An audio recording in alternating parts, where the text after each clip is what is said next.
Absolutely. So obviously 415 is just one of those other numbers that we can talk about for days, just referencing different parts of the code. And for most people, it means nothing, whether it's 404, 415, 401A4. They're just numbers in the 401k. And this is where having a good TPA, that's a good retirement plan consultant as well, can really understand the nuance of those different sections. So for most of our business owners, the applicable 415 limit that they care about is the 415C limit in a 401k, because that's going to be the driving factor that determines how much we can allocate to them in a given year.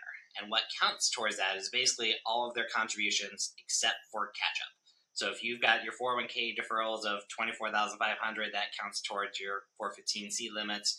And the number that you're going to see out there is either going to be 70,000 if we're talking about 2025 compliance, which we're working on now, or 72,000 if you're looking ahead towards 2026. So it's an adjusted limit that the IRS adjusts for cost of living each year, and they publish that later in the year and towards the fall, and it gets increased with inflation. So we keep an eye on that each year, and it's gone up regularly.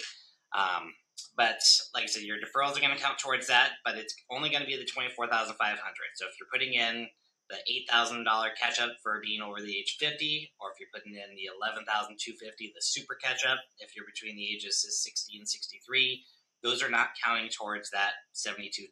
So really, if you're a 60-year-old maximizing your contributions, you could put in $72,000 plus $11,250.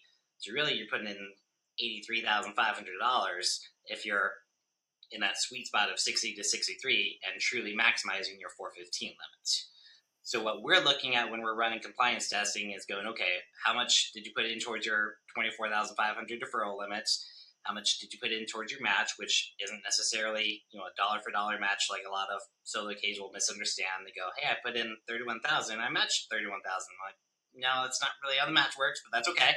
And part of the reason is we got to make sure that you stay inside of that 72,000 limit. But your deferrals, your match, your profit sharing, if you're putting in any kind of after-tax contribution that you're planning on doing a backdoor Roth conversion, all of those different sources count towards, or safe harbor as well, all of those count towards that 72,000, except for the catch-up limits like we talked about. So that's something we monitor. We help you correct if you go over the limit and you have corrective distributions. That's something we're going to work with you on to fix. But a lot of that goes into planning too, going, okay, what are you wanting to do this year? And can we get it in there to count towards getting you the maximum in your 401k for that particular plan year?